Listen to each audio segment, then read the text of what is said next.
تجد فخر رسولان هدا و زینا ایک بھائی شاہ شودا و زینا شابر و شابیر فدا و زینا شابر و شابیر فدا و زینا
مچھر پونا بمبے اور دیگر مقامات سے ان سے گزارش کی جاتی ہے کہ مسجد ختم ہونے کے بعد امام بارگاہ بابر علی اکبریہ میں مسجد سے جام و نیاز کا انتظام کیا گیا ہے کہ بار محمد و آل محمد صلی اللہ علیہ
أعوذ بالله من الشيطان الرجيم بسم الله الرحمن الرحيم الحمد لله رب العالمين والصلاة والسلام على أشرف الخلائق أجمعين سيدنا وسيد الأولين والآخرين حبيبنا وحبيب إله العالمين إمام المرسلين وخاتم النبيين شفيع المذنبين ورحمة للعالمين أبي القاسم المصطفى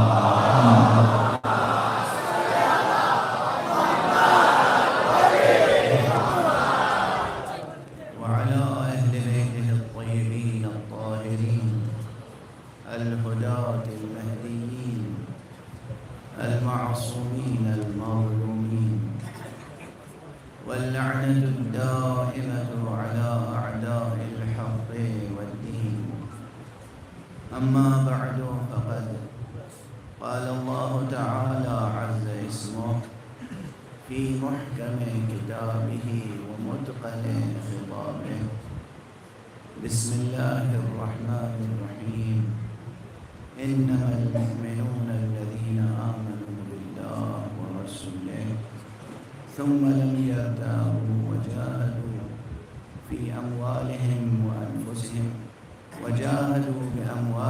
وأنفسهم في سبيل الله أولئك هم الصادقون.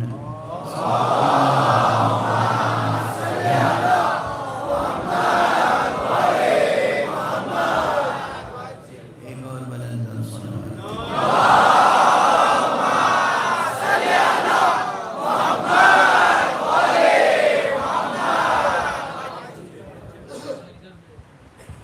عزیزان ایمانی اور مسلمانان حسینی،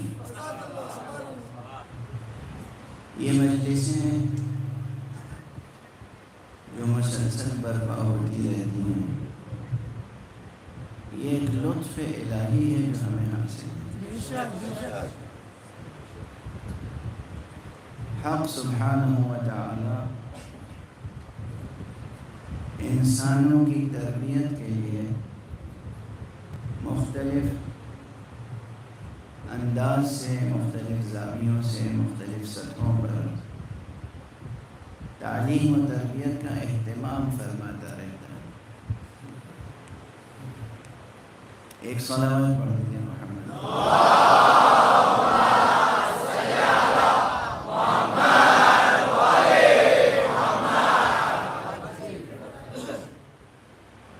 پورا نظام دین اور نظام شریعت اسی لیے ہے کہ انسانوں کی تربیت ہو.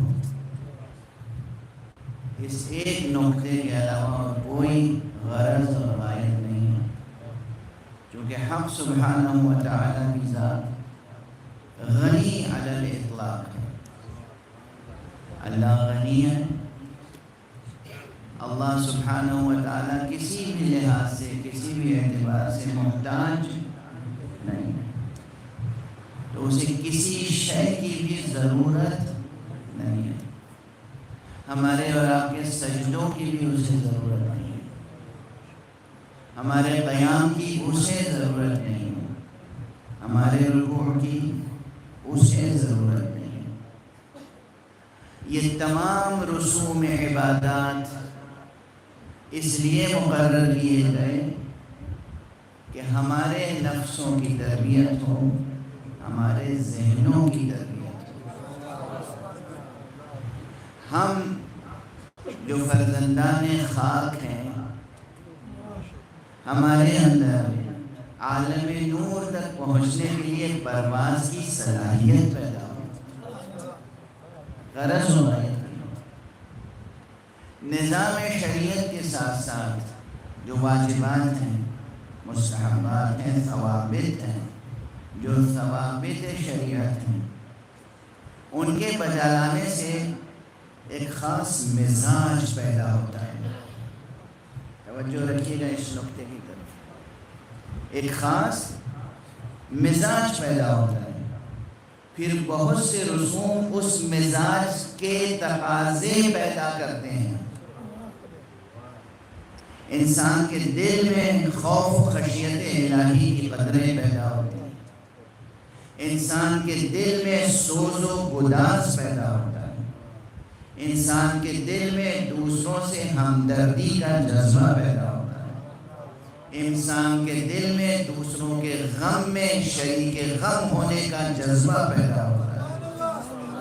انسانوں کے دل میں دوسروں کی مسرت میں مسرور ہونے کی صلاحیت پیدا ہوتی ہے، استعداد پیدا ہوتی ہے. یہ سب ان عبادات کے نتیجے میں پیدا ہونے والے مزاج اور ذوق کے تقاضوں کے طور پر مزید رسمیں پیدا ہوتی ہیں.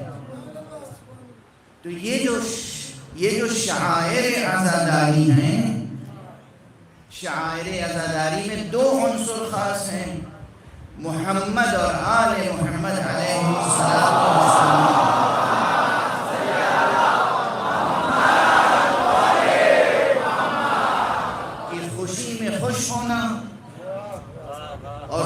غم میں شریک غم ہونا، یہ اس مجموعی عبادات، واجبات، مستحبات پر عمل انجام دینے کے نتیجے میں پیدا ہونے والے ذوق دینی اور مزاج مذہبی کا لازمی تقاضا ہے،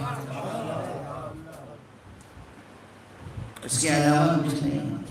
اس لیے اسے شریعت سے الگ کر کے نہیں دیکھنا چاہیے۔ یہ جو عزاداری کے رسم ہے، یہ بھی جو قائم ہے لطف الہی، میں نے لفظ لطف کو استعمال کیا۔ ہمارے علم کلام میں یاد رکھیے گا جوانان عزیز، آج کل تو علوم کے انفجار کا زمانہ ہے، یعنی کوئی شخص یہ نہیں کہہ سکتا کہ ہماری دسترس نہ تھی کسی علم تک، کیونکہ ماشاءاللہ ہر علم و فن کی کتابیں آپ کو انٹرنیٹ پر آن لائن میسر ہیں، اور تقریباً ہر علم کے اساتذہ کے لیکچرز بھی موجود ہیں، اور پوری دنیا میں یہ سہولت حاصل ہے، تو کوئی یہ نہیں کہہ سکتا کہ میری رسائی نہ تھی۔ اس لیے اللہ سبحانہ و تعالیٰ کی طرف سے گویا ایک حجت تمام ہو چکی ہے اور ہوتی چلی جا رہی ہے۔ تو جو علم کلام ہے علوم اسلامی میں سے، یہ علم کلام یہ بھی تقسیم ہو گیا ہے، افسوس ہے، علم کلام شیعی، علم کلام سنی، یہ تقسیم ہر جگہ ہوتی چلی جا رہی ہے۔ حالانکہ میں تو اس تقسیم کا قائل نہیں ہوں، میرا مشہور جملہ ہے کہ میں بس دو قسم کے اسلام دیکھتا ہوں تاریخ میں، اور دو قسم کے مسلمان نظر آتے ہیں، ایک وہ جو الہی اسلام ہے، ایک وہ جو سیاسی اسلام ہے۔ ایک وہ مسلمان جو الہی مسلمان ہے، ایک وہ مسلمان جو سیاسی مسلمان ہے۔ الہی مسلمان کا لقب ہے مسلمان حسینی،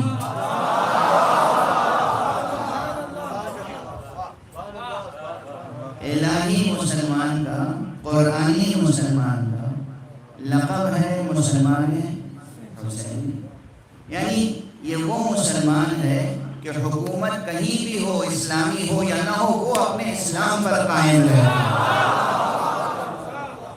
حکومت اسلامی ہو یا نہ ہو، دنیا کے کسی بھی ملک میں چلا جائے، کسی بھی خطے میں چلا جائے، کسی منطقے میں چلا جائے، کسی بھی شہر میں ہو، وہ اسلام پر قائم رہتا ہے۔ باقی حضرات کے لیے مجبوری ہوتی ہے کہ نظام اسلامی ہے تو ٹھیک ہے، ورنہ اسلام پر عمل کرنے میں دشواری ہوتی۔ بہرحال تو وہ جو علم کلام شیعی ہے، اس میں ایک قاعدہ ہے جسے کہتے ہیں قاعدہ لطف، یہ علمی اصطلاح ہے، اسے یاد رکھیے، قاعدہ لطف۔ ایک صلوات پڑھ دیجیے محمد۔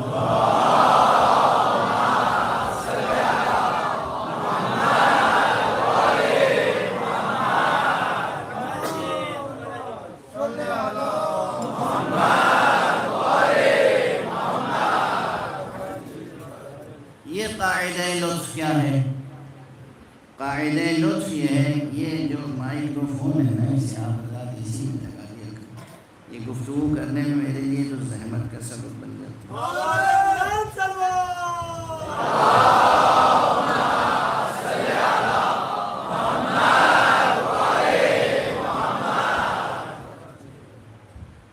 کسی کا جیسے گریبان ہاتھ میں لے کے کہا جا رہا ہو کہ آپ کا ایک ایک لفظ ہم ریکارڈ کر رہے ہیں، سنبھل کے بولیے گا۔ ایک سلمان پڑھ دیجیے۔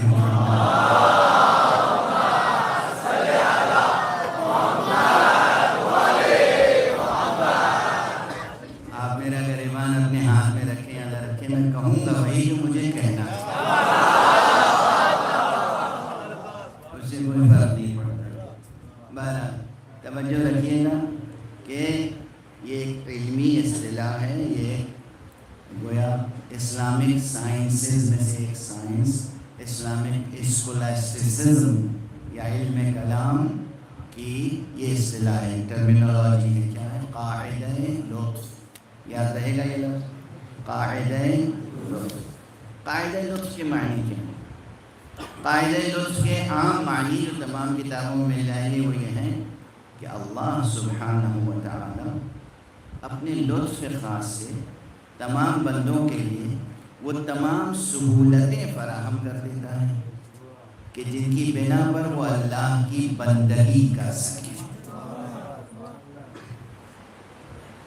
یعنی ایسا ماحول بن جائے، ایسی فضا بن جائے، موافق فضا، یعنی ایسے توفیقات حاصل ہو جائیں کہ بندہ جنت سے قریب ہو سکے، جہنم سے دور ہو سکے، خدا سے قریب ہو سکے اور طاغوت سے اجتناب کر سکے. یہ بندہ آسانی کے ساتھ اپنے شوق سے اللہ کی عبادت کر سکے اور معصیت سے بچ سکے. یہ جو حکمت ہے، اس حکمت کے تحت جو نظام ربوبیت ہے، گویا اس نظام ربوبیت کا نام ہے لطف. اب سمجھ میں آیا آپ کو کہ لفظ لطف کے یہاں پہ کیا معنی ہے؟ یعنی ایک تو ہے اللہ کی طرف سے آنے والا حکم، یہ کرو یہ نہ کرو، یہ کیا ہے؟ یہ شریعت ہے. شریعت پر عمل کرنے کے لائق آپ ہو جائیں تو شریعت کے علاوہ اس کا ایک نظام لطف قائم ہے. نبی کی بھیجتا ہے لطف کی بنا پر، امام مقرر فرماتا ہے لطف کی بنا پر، ورنہ اصل دین تو گوہر فطرت پر نقش ہے. قرآن مجید نے کیا کہا ہے؟ فَأَقِمْ وَجْهَكَ لِلدِّينِ حَنِيفًا فِطْرَةَ اللَّهِ الَّتِي فَطَرَ النَّاسَ عَلَيْهَا.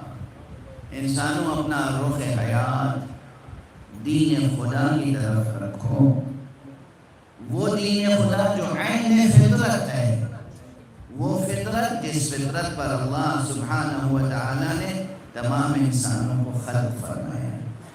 یعنی ہر پیدا ہونے والا انسان فطرت پہ خلق ہوتا ہے. اسی لیے سرکار رسالت مآب محمد مصطفیٰ صلی اللہ علیہ وآلہ وسلم نے ارشاد فرمایا ہے کہ کل مولود یولد علی الفطرہ، ہر پیدا ہونے والا بچہ فطرت پر پیدا ہوتا ہے. فطرت انسانیہ، اللہ سبحانہ و تعالیٰ کی بنائی ہوئی فطرت. یہ لفظ فطرت بہت عظیم و عزیز لفظ ہے. لفظ فطرت صرف نیچر کے معنی میں نہیں ہے. یہ جو آپ انگریزی میں نیچر کا لفظ استعمال کرتے ہیں، اس سے کہیں زیادہ گہرے، عمیق اور رفیع معنی ہے فطرت. وہ فطرت جس پر اللہ سبحانہ و تعالیٰ نے انسانوں کو خلق کیا ہے، انسانوں کی طبیعتوں کو ڈھالا ہے. یہ فطرت عین شریعت ہے، یہ فطرت عین دین ہے. اسی لیے یہ جملہ مشہور ہے، کہا جاتا ہے کہ ہمارا دین عین فطرت ہے، ہماری شریعت عین فطرت ہے. جو فطرت کے تقاضے ہیں شریعت میں وہ ملحوظ رکھے گئے ہیں، اور جو شریعت کے احکام ہیں وہ فطرت کے مطابق ہیں. تو گویا فطرت خود کتاب شریعت ہے، فطرت خود صحیفہ شریعت ہے. نگین فطرت پر پورا قرآن کندہ ہے. جملے یاد رکھیے گا، یہ جو قرآن مجید ہے یہ اصل میں فطرت پر کندہ ہے. یہ تحریر ہے چونکہ ہر انسان اس عالم آب و گل میں، چونکہ ہر انسان اس اسپیس ٹائم کمپلیکس میں، یہاں اس زندان میں، اس قفس میں، اس خاکنائے دہر میں، اس دنیائے دنیا میں ہر انسان غفلت کا شکار ہو جاتا ہے. اس لیے اس کو غفلت سے بچانے کے لیے، تنبہ کے لیے، تعقل کے لیے، بیدار رہنے کے لیے اور اس قابل بنانے کے لیے کہ فطرت پر لکھی ہوئی عبارت کو پڑھ سکے، اللہ اندر سے عقل عطا کرتا ہے، باہر سے وحی نازل کرتا ہے. وحی، نبوت، پھر نبوت کے بعد امامت، یہ سب لطف الہی ہے تاکہ انسان اس دار دنیا میں، اس دار غفلت میں، اس دار امتحان میں اپنی فطرت اولیہ کو فراموش نہ کرے، بھول نہ جائے، اس کی عبادت کو پڑھ سکے۔ تو قرآن مجید نازل ہوا، انبیاء و صحیفے نازل ہوئے، نبی اکرم صلی اللہ علیہ وسلم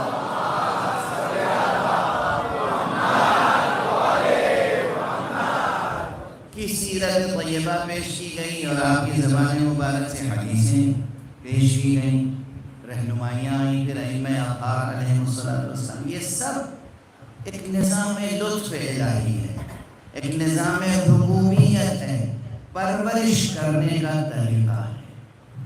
آپ اپنے بچوں کی تعلیم و تربیت کے لیے فکر مند ہوتے ہیں اور ان کے لیے ساری کوششیں کرتے ہیں، ہر وہ طریقہ آپ استعمال کرتے ہیں کہ جو طریقہ آپ سمجھتے ہیں کہ آپ کے بچے کی تعلیم و تربیت کے لیے ضروری ہے۔ آپ باپ ہونے کی حیثیت سے یا ماں ہونے کی حیثیت سے آپ یہ فکر رکھتے ہیں، یہ جذبہ رکھتے ہیں کہ اپنے بچے کی تعلیم اور تربیت اور ترقی کے لیے ہر ممکن کام انجام دیں۔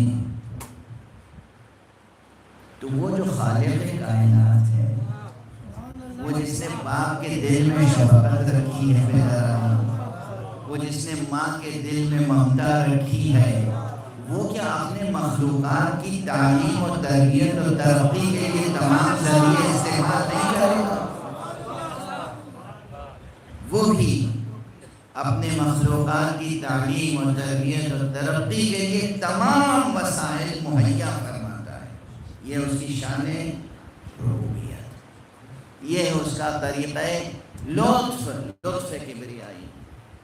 یہی نظام لطف جو ہمارے اوپر نماز واجب کرتا ہے، یہی نظام لطف جو ہمارے اوپر روزہ فرض قرار دیتا ہے، یہی نظام لطف جو ہمارے اوپر حج واجب قرار دیتا ہے، یہی نظام لطف ہے جس کی کار فرمائی جب آگے بڑھتی ہے، جب پہلی کلاس سے تربیت پا کے طلبہ آگے بڑھتے ہیں تو دوسری منزل میں یہی ہے کہ جو ہمارے اوپر مجلس عزا بھی لازم قرار دیتا ہے۔ یہی وہ نظام لطف ہے جو ہمارے لیے گرنے اور شیون اور زاری اور سینہ کو بھی لازم قرار دیتا ہے، اور یہی وہ نظام لطف الہی ہے جو ہمارے لیے حج کے ساتھ ساتھ زیارت لازم قرار دیتا ہے۔ یہ سب نظام لطف ہے، یہ سب نظام لطف ہے، کس لیے؟ تاکہ ہم تربیت پا کر ایسے مومن بن سکیں کہ جو امید مشیت پر پورے اتریں۔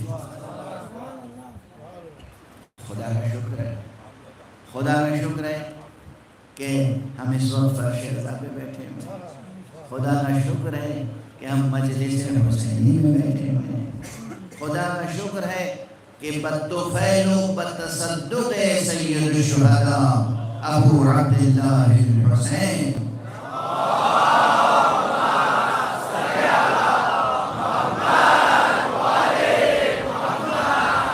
ہم قرآن مجید کی تفسیر و تعبیر کو سمجھنے کی کلاس میں بیٹھے ہیں۔ اس وقت میں نے قرآن مجید کے ایک ایسے مقام سے تلاوت کی ہے آیت کہ جو بہت اہمیت رکھتی ہے۔ دیکھیے، سب سے بڑا مسئلہ ہم سب کے لیے تعلیم و تربیت ہے۔ یہ جملہ بھی آج کل ہر شخص کہتا ہے، دہراتا ہے، لیکن زیادہ تر لوگ تعلیم و تربیت سے اب ایک ہی معنی لیتے ہیں، اور وہ ہے تعلیم پا کر بچوں کا اس قابل ہو جانا کہ وہ اپنی روزی روٹی کما سکے۔ لیکن یہ ہو گیا وہ بنیادی انحراف جس کی طرف کوئی متوجہ نہیں ہے۔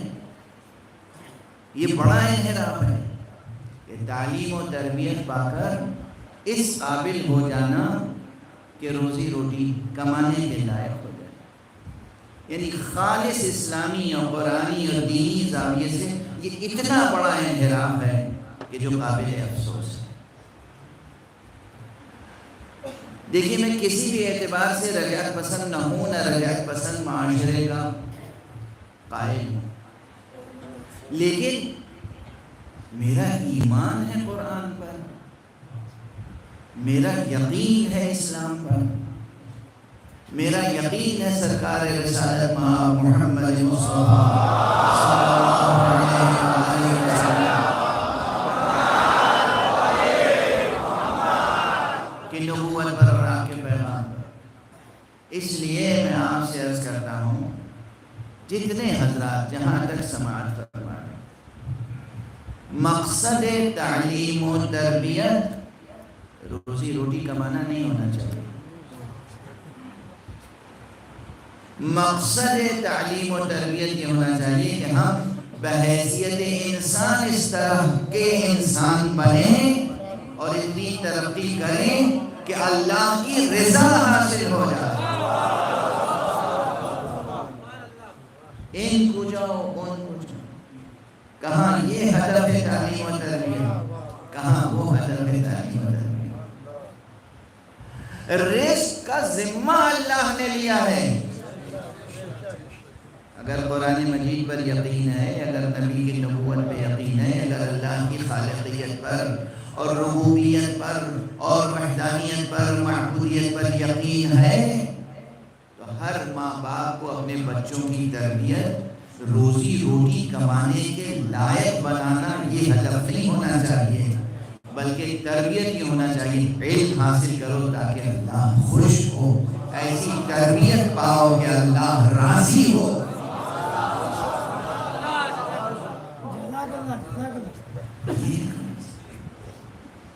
یہ کہاں وہ کہاں، روز اول سے بچوں کو ایک طرح کے ٹینشن میں اور ڈپریشن میں مبتلا کر دیا جاتا ہے۔ روزی روٹی کمانی ہے، روٹی کمانی ہے، رزق کمانا ہے، نوکری کسی صورت سے حاصل ہو جائے۔ بچہ معصوم بچہ، اس کے ذہن پر، اس کے دل و دماغ پر بوجھ ڈالا جا رہا ہے، تمہیں روزی روٹی کمانی ہے۔ یہ روزی روٹی کی فکر ہے جو انسان کو ڈپریشن میں مبتلا کرتی ہے، اور طلب رضائے خدا کی فکر وہ ہے جو انسان کو ہمیشہ حشاش و بشاش ایک نشاط کی کیفیت ہوتی ہے، ذہن میں نور ہوتا ہے، دل میں سرور ہوتا ہے، ایک مسلسل جد و جہد ہوتی ہے۔ ہمیں اللہ کی رضا حاصل کرنا ہے، ہمیں علم حاصل کرنا ہے تاکہ اللہ خوش ہو، ہمیں اچھا انسان بننا ہے تاکہ رسول خوش ہو، ہمیں اچھا مومن بننا ہے تاکہ امام کی شفاعت نصیب ہو۔ اس فکر کے ساتھ جب آپ علم حاصل کریں گے، تعلیم و تربیت کے نظام میں آئیں گے، تو کہیں کوئی دور دور تک ڈپریشن اور ٹینشن آپ کے قریب نہیں آئے گا۔ اور اس یقین کے ساتھ کہ جس اللہ نے پیدا کیا ہے، رزق و روزی کا ذمہ اس نے لیا۔ واضح نہیں بات، روشن ہے نقطہ۔ اشکال ہوگا کسی کو تو بحث کر لیجیے گا، مناظرہ کر لیجیے گا، کوئی مسئلہ نہیں ہے۔ سوال آئے ذہن میں ضرور سوال کیجیے، لیکن آج یہ یاد رکھیے پوری دنیا میں آج کل یہ ہے، ہمارے یہاں سے ریفارمرز پیدا ہو رہے ہیں، مصلحین پیدا ہو رہے ہیں، اور وہ مصلح ہر آنے والا ممبر پہ کہتے ہیں علم حاصل کرو، تعلیم حاصل کرو، علم حاصل کرو، تعلیم حاصل، سب یہی کہہ رہے ہیں، میں بھی یہی کہہ رہا ہوں، مقصد الگ الگ ہے۔ وہ جو کہہ رہے ہیں علم حاصل کرو، تعلیم حاصل کرو، ان کا مقصد ہے یعنی اس لائق ہو جاؤ کہ روزی روٹی کما سکو۔ بھائی نہ جانے کتنے ہیں جو علم و تعلیم و تربیت کے بغیر بھی روزی روٹی کما رہے ہیں، کما رہے ہیں یا نہیں کما رہے ہیں؟ کتنے ہیں جنہوں نے پی ایچ ڈی نہیں کی؟ کتنے پی ایچ ڈی ہولڈرز ہیں جو گھروں میں بیٹھے ہوئے ہیں، مایوسی کی زندگی گزار رہے ہیں اور ایک اینزائٹی میں مبتلا ہیں، اور کتنے ہیں جو معمولی تعلیم حاصل کر کے یا تربیت پا کر بہترین تجارت کر رہے ہیں، بہترین بزنس کر رہے ہیں، بہترین کما رہے ہیں، اتنا کما رہے ہیں کہ دوسروں پر بھی لٹا رہے ہیں۔ تو یہ سب سے بڑی بھول ہے، غلطی ہے، خطا ہے، انحراف ہے مقصد سے کہ آپ تعلیم و تربیت کا مقصد کیا قرار دیں ہیں؟ اس لائق کہ روزی روٹی کما سکیں. غارت ہو گئی وہیں تعلیم، وہیں تربیت کا مقصد فوت ہو گیا. انسان کو بحیثیت انسان جو علم حاصل کرنا ہے اور تربیت حاصل کرنی ہے وہ علم حاصل کرنا ہے کہ اللہ کی معرفت پیدا ہو، وہ تربیت حاصل کرنی ہے کہ اللہ کے نظام کا حصہ بن سکے. ایک صلوات پڑھ دیجئے محمد و آلہ محمد.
تو کم سے کم آپ اپنی گرہ میں باندھ لیں. ہر طرف یہ پکار ہے تعلیم تعلیم، بہت اچھی بات ہے. ہمارے اسکول ہونے چاہیے، ہمارے کالجز ہونے چاہیے، ہماری یونیورسٹیز ہونی چاہیے، اور ہماری دینی درسگاہیں ہونی چاہیے. ہماری دینی درسگاہیں ایسی کامل و شامل ہونی چاہیے، ان کا نصاب ایسا ہونا چاہیے، ان کا سلیبس و کریکولم ایسا ہونا چاہیے کہ دینی نصاب پڑھ کے نکلنے والے بھی دنیا شناس بھی ہوں، دنیا کو بھی اچھی طرح پہچانتے ہوں اور دنیا کی رہنمائی کر سکیں دین کی روشنی. اور ہمارے دینی دنیاوی کنٹمپریری سائنسز اور ورلڈلی سائنسز، یہ دنیاوی تعلیم کے ادارے بھی ایسے ہونے چاہیے کہ وہاں کے نکلنے والے دینی تربیت رکھتے ہوں، دین کے قدر شناس ہوں، دین بیزار نہ ہوں. وہ روشن فکری نہیں ہے جو خدا بیزاری سکھاتی ہو، وہ روشنی فکر نہیں، تاریکی ذہن ہے. اس لیے ہمارے مدارس بھی ہونے چاہیے اور ترقی یافتہ نصاب کے ساتھ ہماری تعلیم گاہیں ہونی چاہیے، لیکن خوب تعلیم حاصل کریں. ہدف اور مقصد یاد رکھیں، ہدف روزی روٹی کمانا نہیں ہے، ہدف کیا ہے؟ اللہ کی رضا حاصل کرنا، اللہ کے نظام کا حصہ بننا. یہ سمجھیے گا، یہ سمجھ کے اٹھیے گا. بہت سے حضرات، یہ بہت اچھی بات ہے، آپ IAS افسر بننے کی ٹریننگ حاصل کریں، IPS افسر بننے کی ٹریننگ حاصل کریں تاکہ اپنی نیشن کی، اپنے ملک کی، اپنی کنٹری کی خدمت کریں، ملک کو خوبصورت سے خوبصورت بنائیں اور اس ملک کو پرامن، پرسکون، ترقی یافتہ، روشن اور بلند ملک بنائیں. مگر ساتھ ساتھ یہ یاد رکھیں کہ خود آپ کی زندگی کا آخری ہدف یہی نہیں ہے.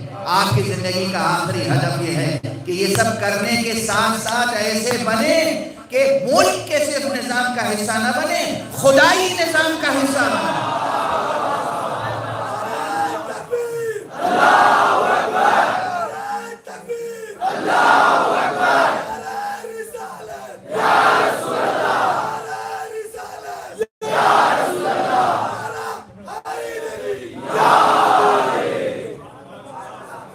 ساری دنیا میں جو حکومتیں ہیں، ہر حکومت کسی نہ کسی سیاسی جماعت کی حکومت ہوتی ہے. ہر ایک حکومت کا اپنا ایک ہدف ہوتا ہے، اپنا ایک مقصد ہوتا ہے، اور وہ صرف اپنے ملک یا اپنی حزب، اپنی جماعت کی فکر کرتے ہیں. مگر یہ یاد رکھیں کہ خدا، اللہ، رب اکبر، جسے ہر زبان میں کوئی گاڈ کہتا ہے، کوئی ایشور کہتا ہے اور ہر ایک مانتا ہے، اس کا نظام ایک مخصوص انسانی جماعت کے لیے یا ایک ملک کے لیے محدود نہیں ہوتا، تمام انسانوں کے لیے رحمت کا نظام ہوتا ہے۔ تو جب آپ تمام انسانوں کی فکر کریں گے، جب آپ اللہ کے نظام کا ایک فرد بننے کی کوشش کریں گے، تو آپ وہ علم حاصل کریں گے، وہ تربیت حاصل کریں گے، اور جب آپ ارادتاً شعوری طور پر وہ علم حاصل کریں گے، اس نیت سے تربیت حاصل کریں گے کہ ہم اللہ سبحانہ و تعالیٰ کے نظام رحمانیت کا حصہ بن جائیں، اس کے نظام ربوبیت کا حصہ بن جائیں، تو خود آپ کا وجود ایسا ہوگا کہ اللہ کی طرف سے خاص توفیق شامل حال ہوگی، خاص لطف شامل حال ہوگا۔ آپ ایسے بنیں گے کہ تمام عالم انسانیت کو آپ کے واسطے سے خیر نصیب ہوگا، کہیں شر وجود میں نہیں آئے گا۔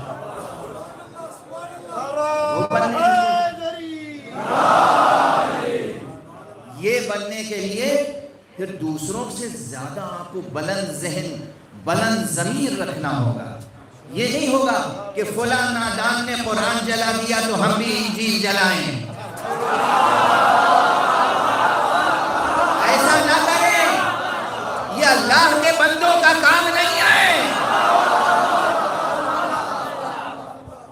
فلاں نے مسجد جلا دی تو ہم چرچ جلا دیں، فلاں نے مسجد جلا دی تو ہم مندر جلا دیں، ایسا نہ کریں، یہ اللہ کے بندوں کا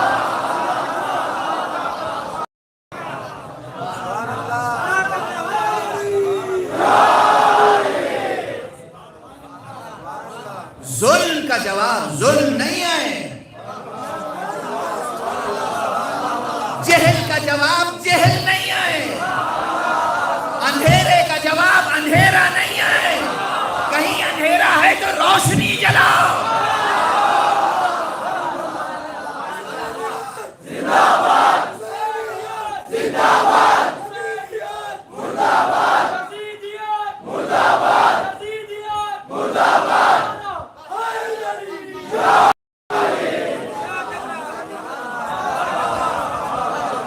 وہ جو دوسروں کی عبادت گاہوں کو، دوسروں کے مقدس کتابوں کو جلاتے ہیں، وہ اللہ کے نظام کا حصہ نہیں ہیں، وہ شیطانی نظام کا حصہ ہے۔ تم اگر اللہ کے نظام کا حصہ بنو گے تو خود اپنی بھی حفاظت کرو گے، ان کی بھی حفاظت کرو گے۔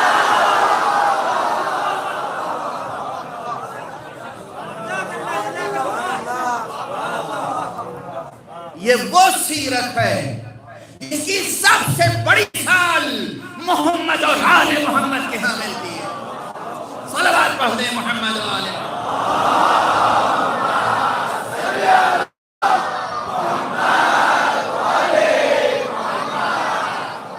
سب سے بڑی مثال، اور چونکہ آج پہلی سفر ہے اس لیے آپ اپنے آنسوؤں پہ ابھی ذرا کیجیے گا، میں تو صرف مثال دے رہا ہوں، سب سے بڑی مثال۔ خدا کی قسم سب سے زیادہ مسائل کربلا کے علاوہ کہیں نہیں ٹوٹے، اور سب سے زیادہ مصیبتیں سید سجاد سے زیادہ کسی نے نہیں دیکھی، مگر آپ کا حلم، آپ کی بردباری، آپ کا اخلاق سے کہیں بلندر ہے۔ ان کے شایان شان، ان کی مدحت کے لیے تو ہمارے پاس الفاظ ہیں ہی نہیں۔ بہرحال جو کچھ ہماری دسترس میں ہے وہ ان کی بلندی نظر آپ دیکھیں، آنسو آئے تو گریہ کر لیجیے گا، کوئی مسئلہ نہیں، لیکن سیرت مشہور واقعات ہیں، یعنی حضرت سید سجاد سے زیادہ ظلم کس نے دیکھا ہوگا؟ حضرت سید سجاد سے زیادہ ظلم کس نے دیکھا؟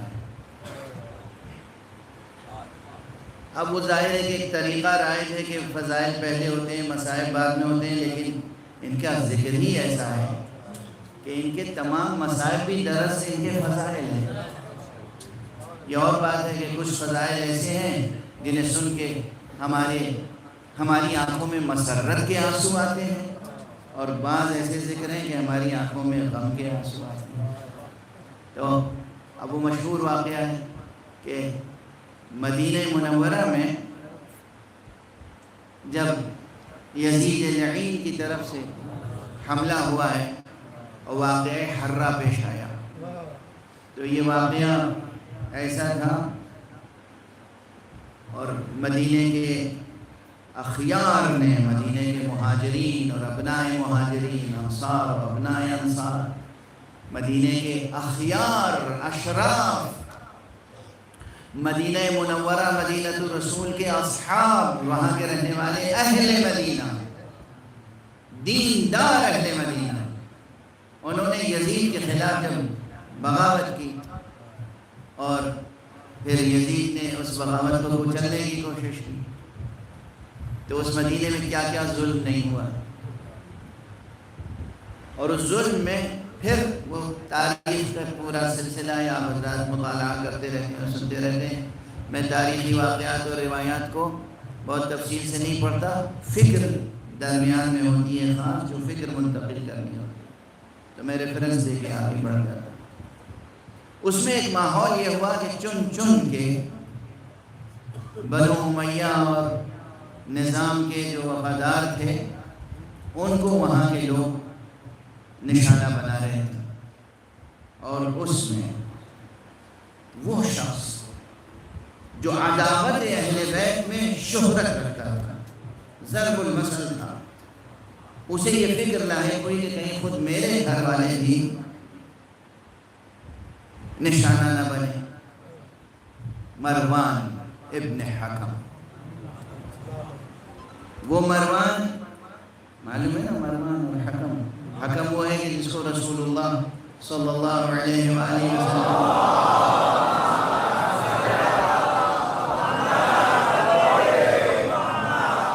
شہر مدینہ سے جلا وطن کر دیا تھا. اب اتنا ہی کافی ہے، وہ رسول جو رحمت عالمین ہے، وہ رسول جو صاحب خلق عظیم ہے، وہ رسول جس نے تمام قبیلوں اور قوموں کے درمیان صلح کرائی، محبت و مودت پیدا کی، وہ رسول جس نے اخوت کی اسلامی رسم قائم کی، وہ رسول جس نے مودت کا درس دیا، وہ رسول جس نے پڑوسیوں کے احترام اور ان کے ساتھ ہمدردی کا سبق پڑھایا، وہ رسول جو ایک ذرا سا بھی کسی کے ساتھ خشونت سے پیش آنا گوارا نہیں کرتا تھا. اگر وہ رسول کسی کو شہر بدل کر دے تو وہ کیسا قبیح کردار ہوگا. طے کرنے کے لیے کم سے کم ایک مسلم کے لیے یہ کافی ہے کہ وہ کیسا قبیح اور کیسا ناخوشگوار کردار ہوگا. تو یہ حکم جو تھا قرید رسول کہلاتا تھا. رسول نے اسے مدینے سے نکال دیا تھا، اور اس کا بیٹا مروان، دونوں ہی قرید ہیں. اور اس کے بعد یہ مروان، اس نے مزید جو ظلم و ستم کیا، یعنی اس ظلم کی فہرست طویل ہے. اس میں ایک یہ ہے کہ آقا امام حسن مجتبی علیہ السلام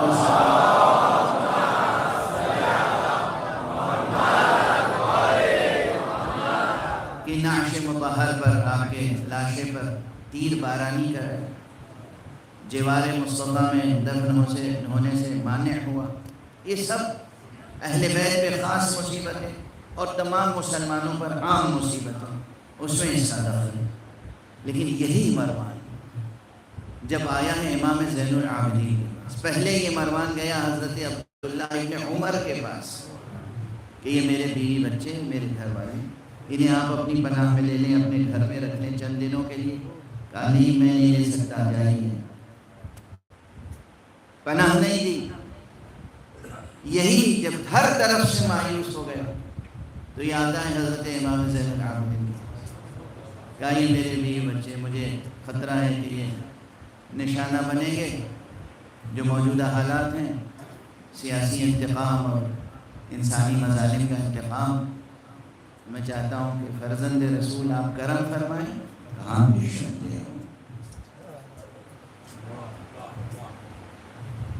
اور فرما رہے ہیں. کیا دل تھا جناب سید سے، کیا کلیجہ تھا، کیا جگرا تھا، کیا حوصلہ تھا، کتنا بلند تھا حسین کا یہ بیٹا.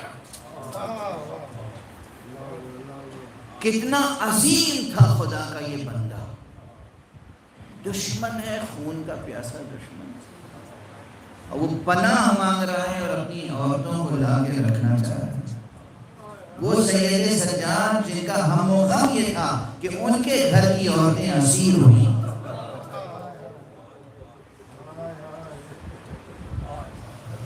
وہ اس دشمن کے گھر کی عورتوں کو اپنے اہل بیت کے ساتھ دیکھا آپ نے کردار. یہ کردار تمام دوست دشمن تاریخ نگاروں نے لکھا ہے.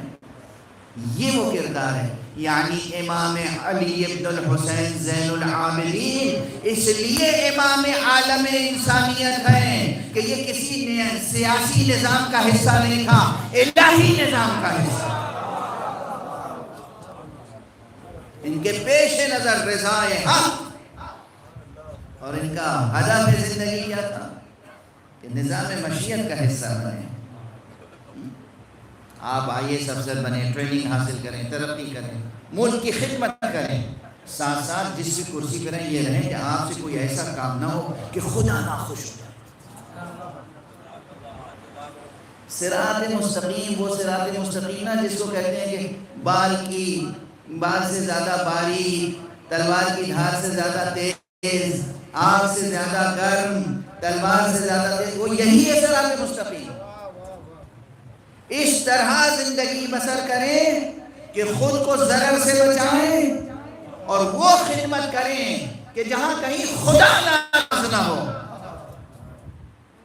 علم حاصل کریں، تربیت حاصل کریں، مفید سے مفید تر بنیں، مگر ہم و غم صرف یہ نہ ہو کہ ہم روزی روٹی کمانی ہے. اگر روزی روٹی ہی پیش نظر رہی تو IAS اور IPS بن کے بھی رشوت لیں گے، خیرات نہیں دیں گے. اگر یہ فکر رہی کہ خدا بھی ہے، ہمیں خدا کی رضا حاصل کرنا ہے، خدا کے نظام کا حصہ بننا ہے، تو آپ عوام کی خدمت کریں. اپنی جو تنخواہ ملے گی اس میں بھی زکوٰۃ دیں گے، خمس دیں گے، صدقہ دیں گے، غریب بچوں کی فیس دیں گے، بیواؤں کی سرپرستی کریں گے. ہمیں وہ انسان چاہیے، ہم اس انسانی معاشرے کی تربیت کرنا چاہتے ہیں. اور یہ مجلسیں، یہ عزاداری، یہ امام حسین کے تذکرے، یہ محمد والے محمد کے تذکرے اسی لیے ہیں کہ ہم خدا پسند انسان بنانا چاہتے ہیں. یہ بہت بڑی بات ہے، یاد رکھیے گا. یہ سب تمہید اس لیے زبان پر آتی چلی گئی، جو تمہید ہی ہے لیکن مغز سخن بھی ہے. اسے گرہ میں باندھ لیجیے گا. آج سے ہر گھر میں ہر باپ کی آواز، ہر ماں کی آواز ہو، بیٹا اسکول جاؤ، علم حاصل کرو تاکہ خدا راضی ہو جائے. بیٹا علم حاصل کرو تاکہ رسول اللہ راضی ہوں. انہوں نے جاتے جاتے ہمیشہ وصیت کی، اطلبوا العلم من المہد الی اللحد. دیکھو ماں کی آغوش سے لے کر گہوارے سے لے کر گور تک، قبر کی آغوش تک علم حاصل کرو. طلب العلم فریضۃ علی کل مسلم. ہر مسلمان پر، یعنی ہر مسلمان مرد، ہر مسلمان عورت پر علم حاصل کرنا لازم ہے. یہ جو علم حاصل کرنا ہے یہ صرف روزی روٹی کمانے کے لیے نہیں، اللہ کی رضا کمانے کے لیے، الہی نظام کا حصہ بننے کے لیے. اور الہی نظام کے حصے کے ایک معنی یہ ہے، یعنی نظام ولایت کا حصہ بننے کے لیے. یہ پرانا جملہ ہے، بار بار عرض کر چکا ہوں. الہی نظام یعنی نظام ولایت. یاد ہے نا جملہ؟ ہر سال تھوڑی دہراؤں گا، ہر مجلس میں تھوڑی دہراؤں گا. قرآن مجید کا موضوع کیا ہے؟ توحید. قرآن مجید کا عملی پیغام کیا ہے؟ تقوی. قرآن مجید کا نظام کیا ہے؟ نظام ولایت. معصوم ہو تو معصوم کی ولایت، معصوم پردہ غیب میں ہو تو معصوم کے مکتب کا تربیت یافتہ. بس اتنی سی بات ہے. معصوم ہوں گے سامنے، معصوم کی ولایت ہوگی. معصوم پردہ غیب میں ہے، معصوم ہی کی ولایت نافذ ہوگی. نافذ کون کرے گا؟ آپ خود. اپنے اوپر اللہ کا حکم نافذ کرنے کا ملکہ پیدا کر لیجئے. یعنی کچھ ضروری ہے کہ تھانہ ہو، پولیس ہو، ڈنڈا ہو تب قانون پہ عمل ہو؟ خود سے قانون پہ عمل نہیں کر سکتے؟ اچھا انسان وہی ہوتا ہے، بہترین تعلیم یافتہ وہ سمجھا جاتا ہے، بہترین تربیت یافتہ وہ سمجھا جاتا ہے، بہترین ویل کلچرڈ، ویل مینرڈ، مہذب، مثقف، بلند ثقافت والا، بلند تہذیب والا انسان وہ سمجھا جاتا ہے کہ جس پر دباؤ نہ ہو، جبر نہ ہو، پھر بھی وہ قانون پہ عمل کر رہا ہے. دنیاوی معیار بھی یہی ہے، دینی معیار بھی یہی ہے کہ یہ ضروری نہیں ہے کہ عدالت اسلامی ہو، قاضی ہو، جلاد ہو، کوڑا مارنے والا ہو اور پھر اللہ کے حکم پہ عمل کرے. نہیں، اپنے نفس کو ایسے بنائیں کہ کتابوں میں دیکھیں حکم خدا کیا ہے، علماء سے پوچھیں حکم خدا کیا ہے، اور اس حکم خدا کو خود اپنے اوپر نافذ کریں. واضح پوری زندگی میں، عبادات سے لے کر معاملات تک، تو نظام الہی کا حصہ آپ بہترین انداز سے بن جائیں گے. طوعاً، کرہن نہیں، طوعاً، اپنی خواہش سے، اپنی چاہت سے، اپنے ارادے سے، اپنے اختیار سے، اپنے حسن اختیار سے. ایک صلوات پڑھ دیجئے محمد.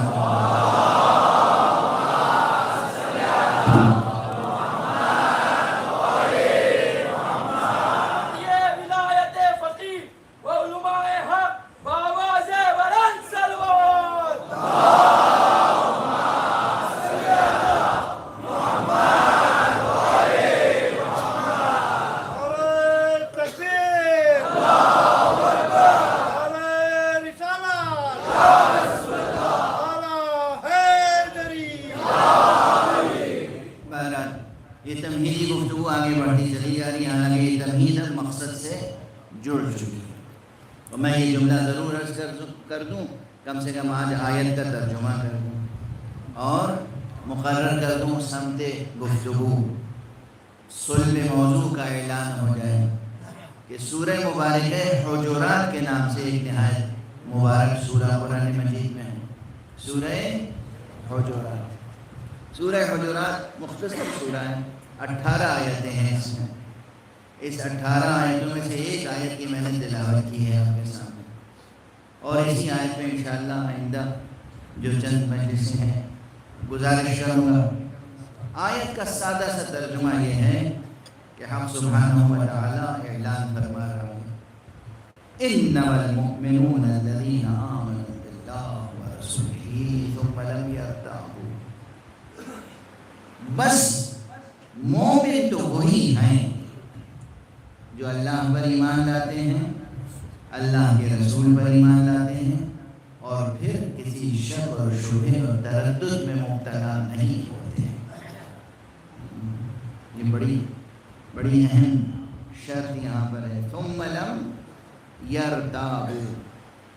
اور اس کے بعد آیت کہتی ہے وجاہدوا باموالہم وانفسہم فی سبیل اللہ، اور اپنے مال سے اور اپنی جانوں سے وہ اللہ کی راہ میں جہاد کرتے ہیں. اولئک ھم الصادقون، وہی وہ ہیں جو سچے ہیں. آیت کریمہ کا، آیت مبارکہ کا سادہ سا ترجمہ یہ ہے، لیکن ترجمے سے بات پوری نہیں ہوتی. اب اس ترجمے کے ضمن میں جو گہرائیاں ہیں، جو ہر مقام پر ٹھہر کر سوچنا ہے، وہ انشاءاللہ ان چند مجلسوں میں گزارش کروں گا کہ اللہ سبحانہ و تعالی اس اہتمام سے اس مضمون کو پیش کر رہا ہے کہ آیت شروع ہوتی ہے حرف کلمہ حصر سے. اب بفیض منبر اور بفیض مجالس جو لوگ عربی نہیں بھی جانتے، میں سمجھتا ہوں کہ یہ سن رکھا ہوگا انہوں نے، کلمہ حصر. آیے ولایت یاد ہے نا سب کو، انما ولیکم اللہ ورسولہ والذین آمنوا الذین یقیمون الصلاۃ ویؤتون الزکاۃ وہم راکعون. اس آیت کا آغاز بھی کہاں سے ہے؟ انما ولیکم اللہ. اچھا، آیہ تطہیر بھی یاد ہوگی. آیہ تطہیر بھی کہاں سے شروع ہوتی ہے؟ انما یرید اللہ لیذھب عنکم الرجس اہل البیت ویطہرکم تطہیرا.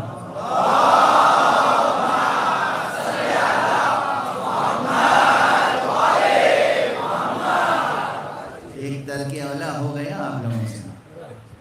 یہ کیا ذوق تھا، یا ایک محویت تھی، شاید محو ہو گئے تھے. جب آیت ولایت پڑھی تو درود کیوں نہیں پڑھا؟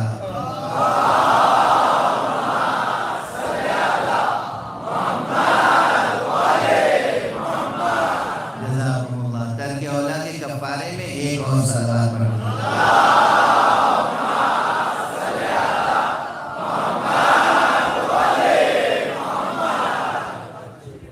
میں نے دو حوالے دے دیے.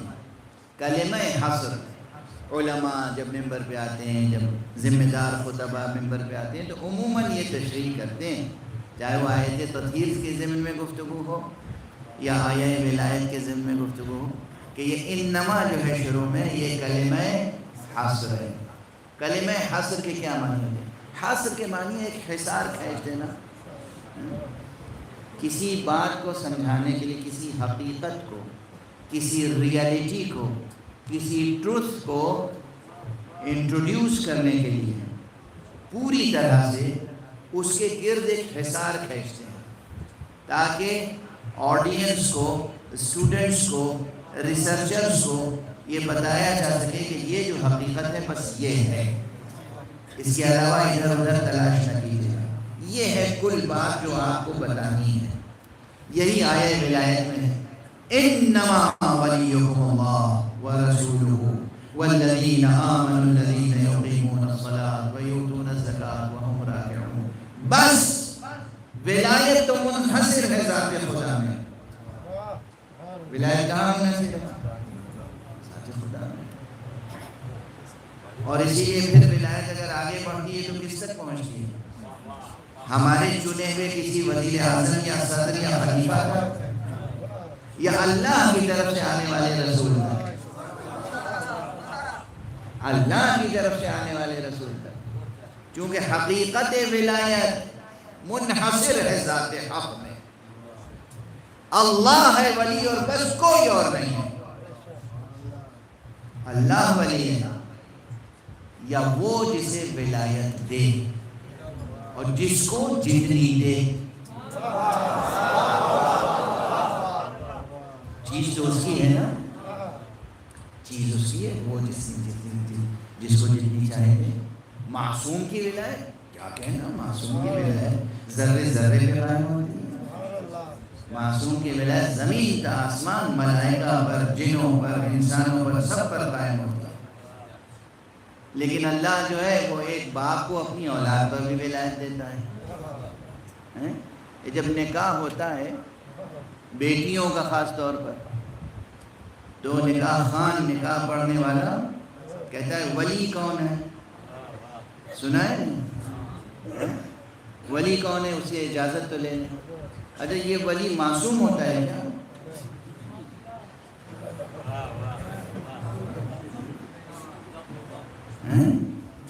آپ بزرگ ہیں، تشریف فرمائیں. آپ نے اپنی بیٹی بیاہی ہوگی، آپ نے ولایت کا استعمال کیا ہوگا اور نکاح خان کو اجازت دی ہوگی.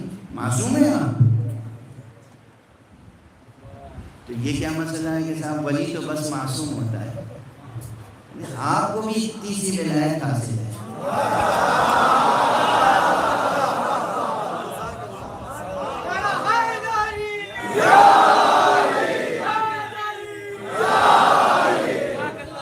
نظام دین کو سمجھو تو صحیح.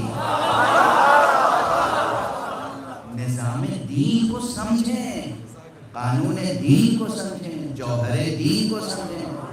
جاہل ہیں تو سمجھیں، نادان ہیں دانائی پیدا کریں، ناواقف ہیں واقفیت پیدا کریں. جہل پر جمے رہنا اور فکر کے جمون کے ساتھ نور کے مشعل پر حملہ ور ہونا،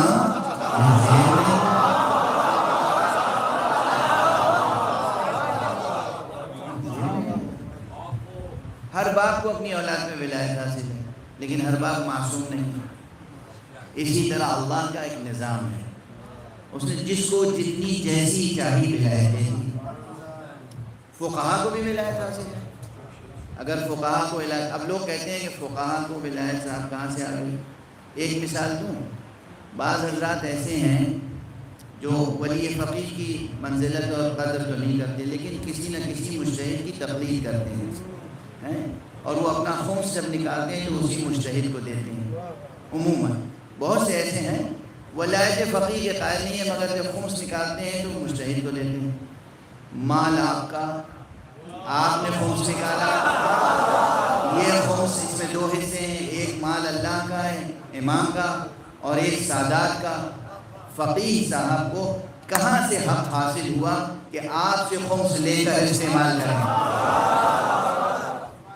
جب پوچھیے گا تو وہ کہیں گے کہ اللہ نے ولایت دی ہے، نبی امام نے یہ ولایت دی ہے کہ ہم آپ کے، یعنی یہ گارجین شپ، یہ ذمہ داری، یہ عہدہ ہمیں دیا ہے اجتہاد اور فقاہت کے نتیجے میں کہ ہم آپ سے مال لے کر اللہ کی مرضی کے مطابق اللہ کی پسندیدہ راہوں پہ خرچ کریں۔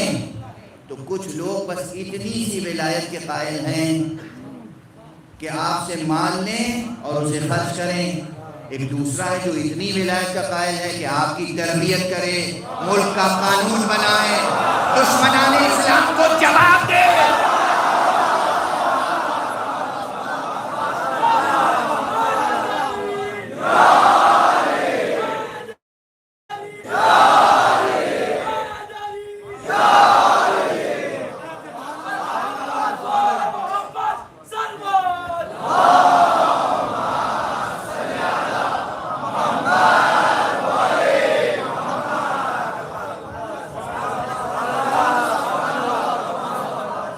ایک بلند صلوات پڑھ دیجیے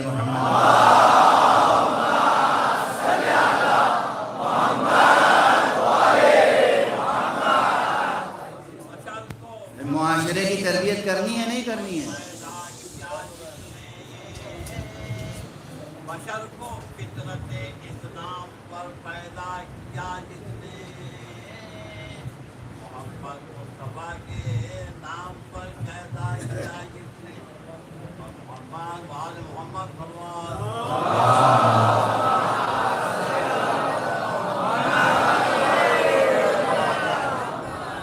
اللہ کا ایک نظام ربوبیت ہے، اللہ کا ایک نظام تشریع ہے، اللہ کا ایک الہی نظام ہے۔ اس نظام کو پوری طرح اگر بنو امیہ نے نافذ نہیں ہونے دیا، بنو عباس نے نافذ ہونے نہیں دیا، دوسروں نے نافذ ہونے نہیں دیا، تو آپ بھی نافذ نہیں ہونے دیں گے؟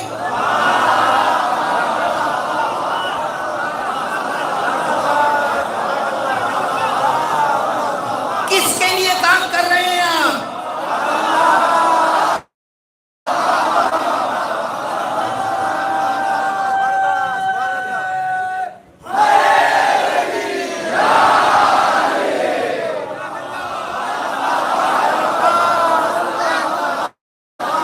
بنو امیہ پہ لعنت کرتے ہیں اور بنو امیہ کی پالیسی پہ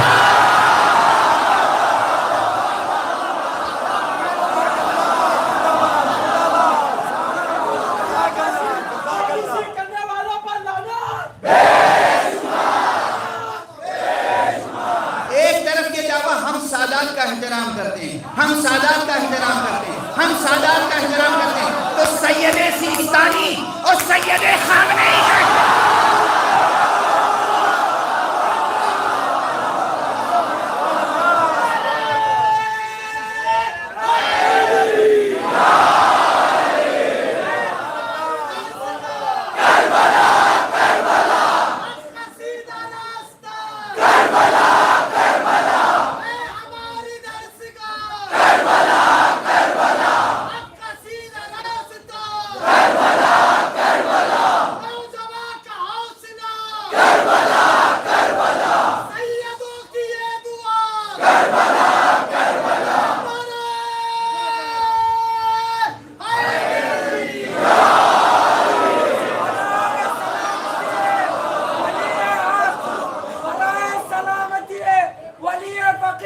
رہبر معظم سید علی خامنئی و مہاراجہ علی قدر سید علی سیستانی کی صحت و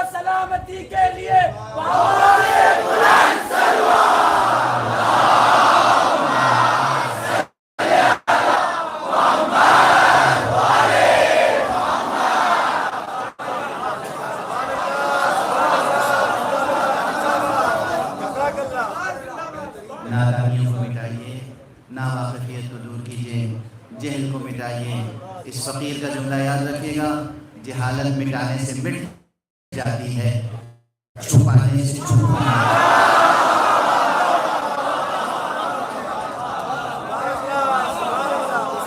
جہالت مٹانے سے مٹ جاتی ہے، چھپانے سے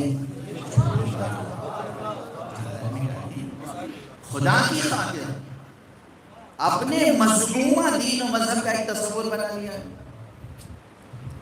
آپ نے ایک تصور بنا لیا، آپ کے جاہل آباء و اجداد نے ایک تصور دے دیا۔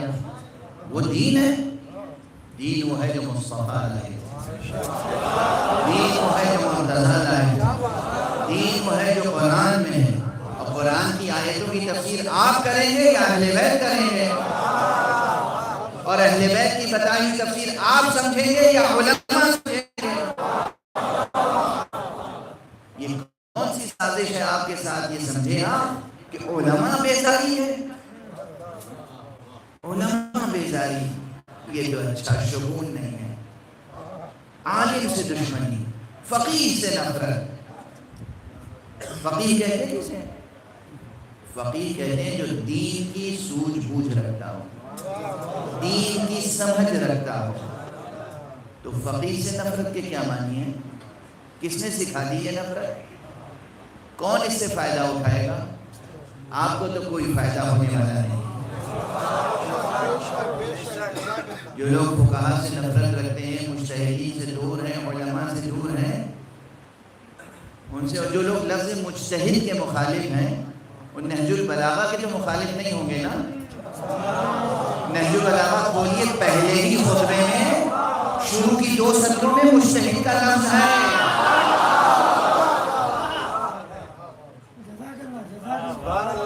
لا یؤدی حقہ المجتہدون۔ یہ کون سے مجتہد ہیں؟ ان سے بیزاری، ان سے بیزاری۔ مجتہد اسے کہتے ہیں جو اپنی تمام صلاحیتوں کو نچوڑ نچوڑ کے نظر مولا کر دن رات ذہن کو نچوڑ دے، قلب کو نچوڑ دے، تمام صلاحیت ساری دنیا سے کٹ کے قال اللہ اور قال رسول اللہ کا بندہ ہو کے رہ جائے، کہ سمجھیں کہ اللہ نے کیا کہا، سمجھیں کہ رسول نے کیا کہا، سمجھیں کہ اماموں نے کیا حکم دیا، اور پھر وہ عوام جنہیں معصوم کہتے ہیں کہ یہ ایتام آل محمد ہے، یہ کیا یتیمان آل محمد ہے۔ یتیمان آل محمد وہ یعنی جن تک علوم آل محمد نہیں پہنچے ہیں۔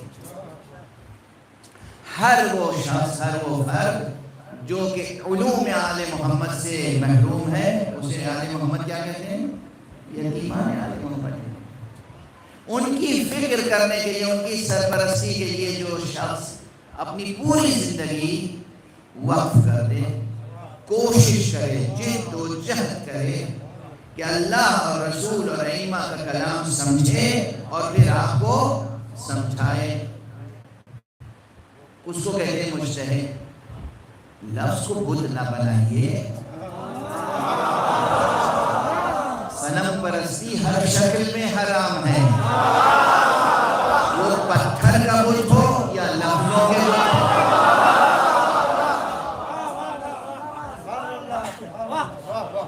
پتھر کے بت ہوں یا لفظوں کے بت ہوں یا ہوائے نفس ہو۔ میں خدا کی قسم بہت سے لوگ تو یہ کہ میں کے شہید ہو جاتے ہیں، قتیل خودی، شہید خودی، شہید راہ خدا نہیں ہوتے، شہید راہ خودی۔ اسی لیے مرحوم سید محمد جعفری ایک بزرگ تھے اور مزاح نگار شاعر سمجھے جاتے تھے، لیکن مزاح نگار شاعر یا ادیب بھی وہ ہوتا ہے جو معاشرے کی ایک بڑی خدمت کرتا ہے، اور وہ خدمت یہ کہ ہنسا ہنسا کے سبق پڑھا دیتا ہے، ہنسا ہنسا کے اصلاح کر دیتا ہے۔ تو انہوں نے علامہ اقبال مرحوم و مغفور کی زمین میں، کیا عظیم الشان زمین ہے، پر جلال زمین ہے اور پر جمال، وہ جو ان کی نظم ہے اور جس میں انہوں نے کہا ہے کہ خودی ہے تیل فساں لا الہ الا اللہ، کا سر نہاں لا الہ الا اللہ. اس پرجمال و پرجلال زمین میں سید محمد جعفری نے مزاح کے لہجے میں لیکن اصلاحی بات کہی. کیا کہی؟ خودی کو پال کے دمبا بنا دیا ہم نے، چھری ہو اس پہ ہما لا الہ.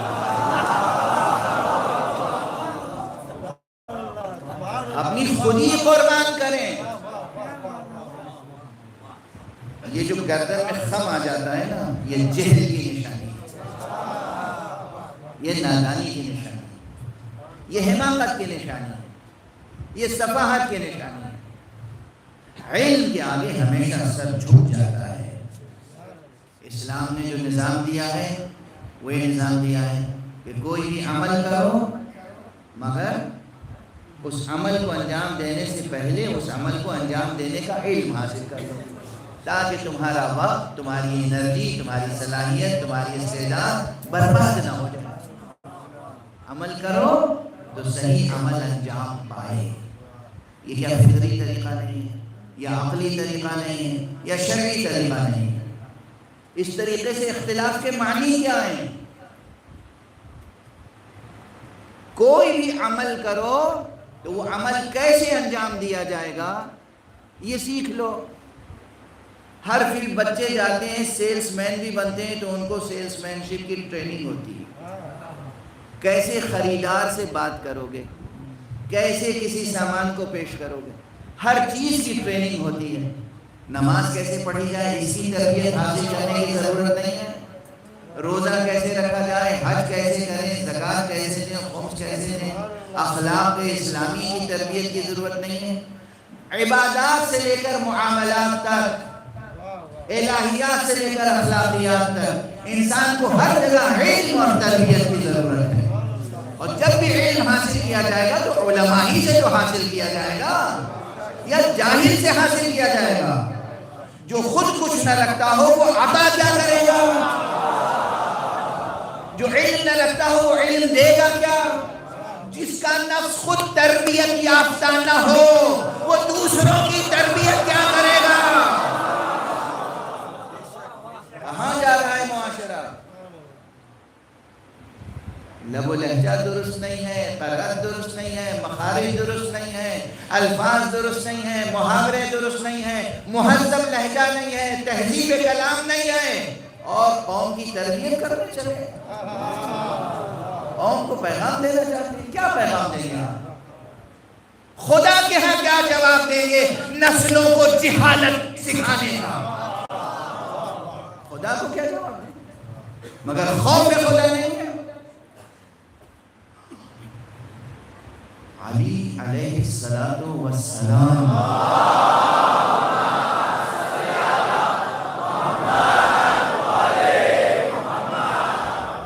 تو کیا سمجھتے ہیں آپ کو؟ نعوذ باللہ 100,000 بار نعوذ باللہ کو خوش آمد پسند بادشاہ سمجھتے ہیں؟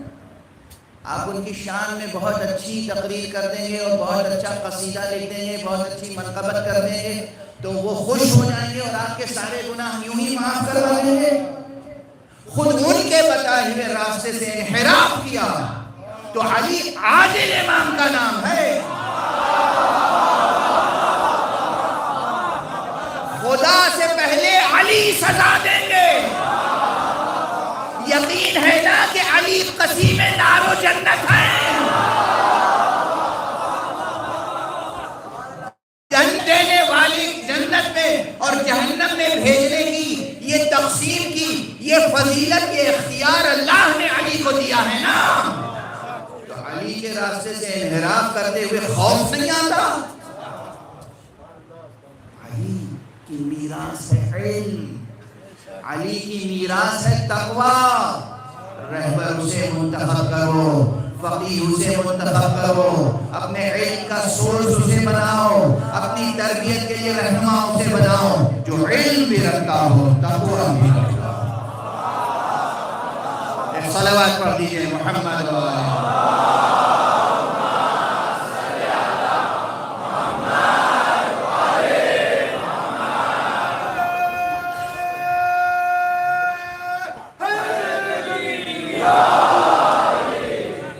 بس گفتگو تمام ہو گئی.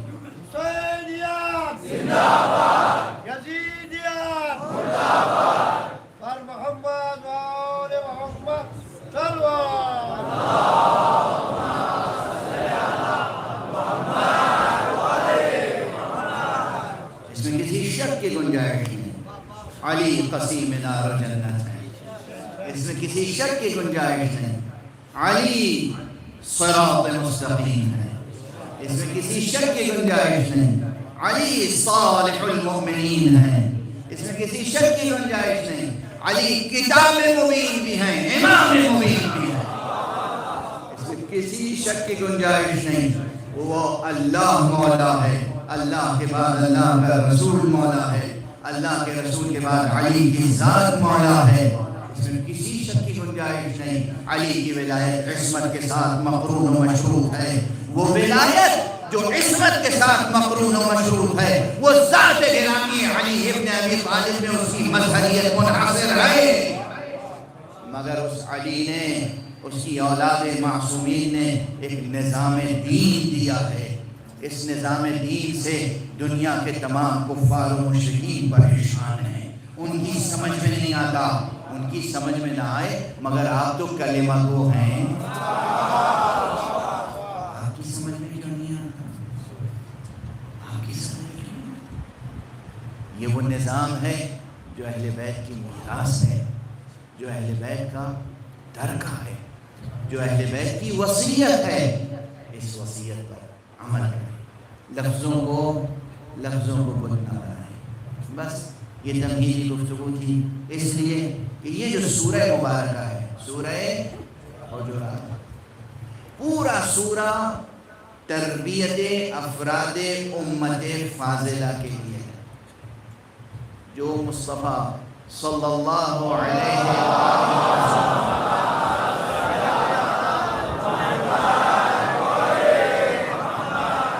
کا امتی بننا چاہتا ہے، یعنی نظام حق کا فرد بننا چاہتا ہے.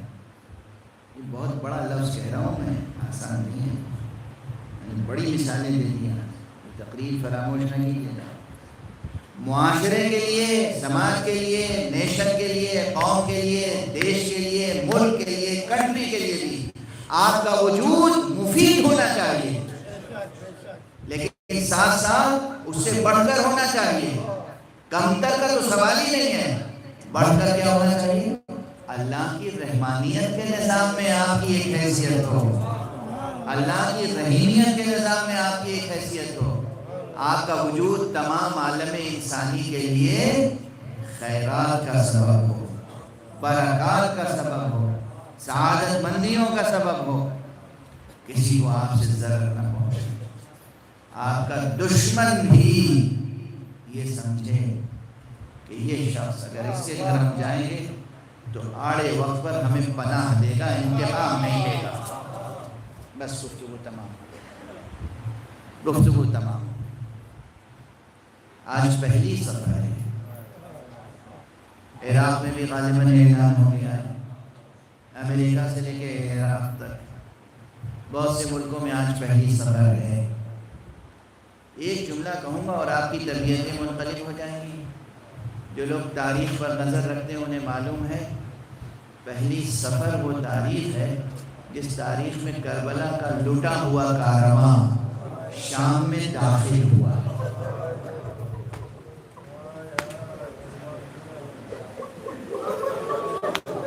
کوئی معمولی تاریخ نہیں ہے پہلی سفر. اجرکم علی اللہ، اجرکم علی اللہ. پہلی سفر وہ تاریخ ہے جب شام میں زینب بے رضا داخل ہوئی.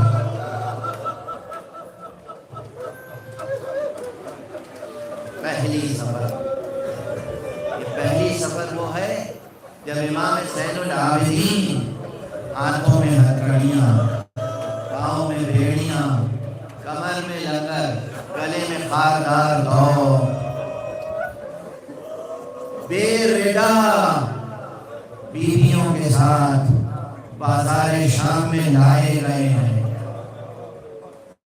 اور یہ وہ مصیبت ہے کہ جو آپ سنتے رہتے ہیں ہمیشہ.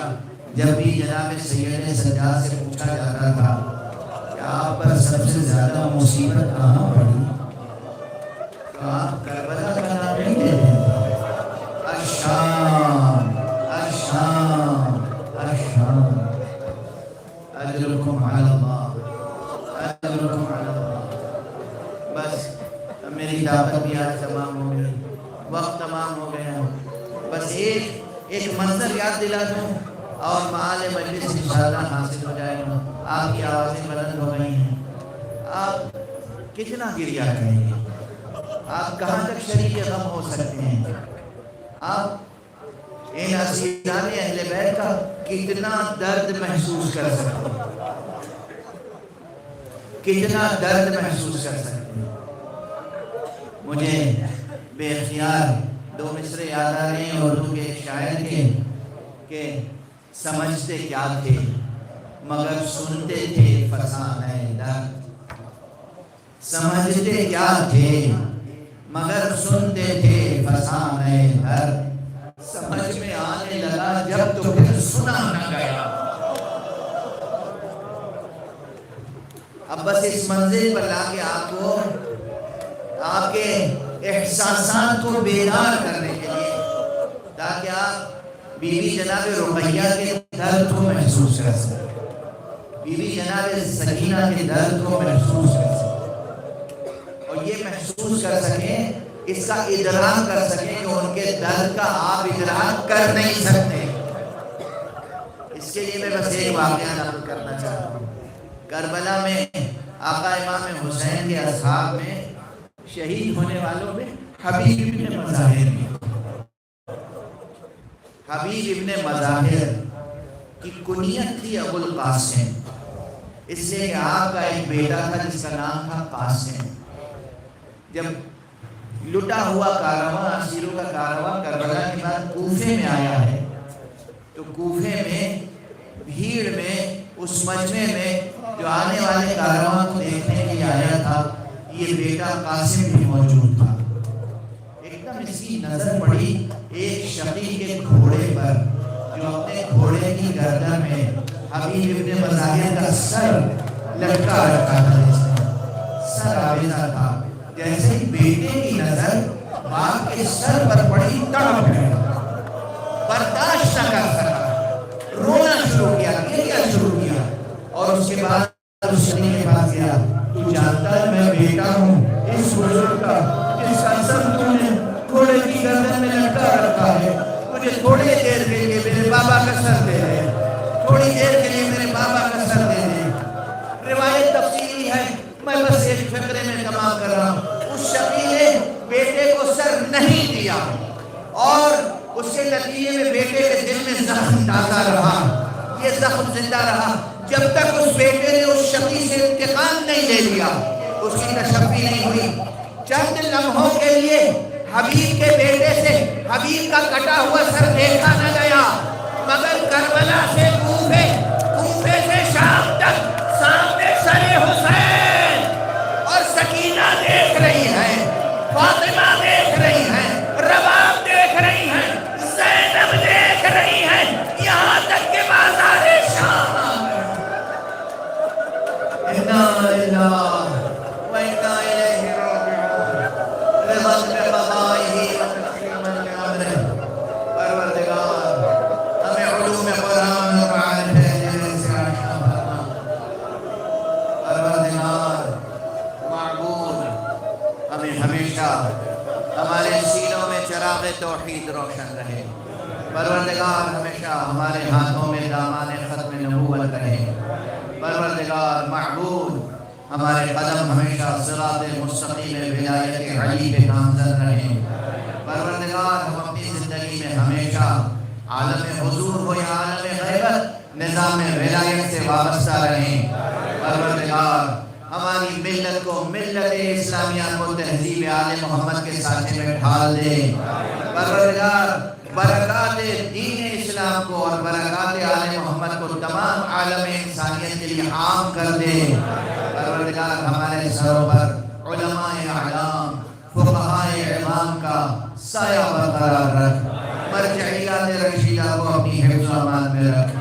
مقام معظم رہبری کو اپنی حفظ و امان میں رکھ. پروردگار اپنے ولی آخر کو، ولی معصوم کو اس نے ظہور عطا فرما اور ان کے ہاتھوں سے اپنی رحمت و رافت و عدالت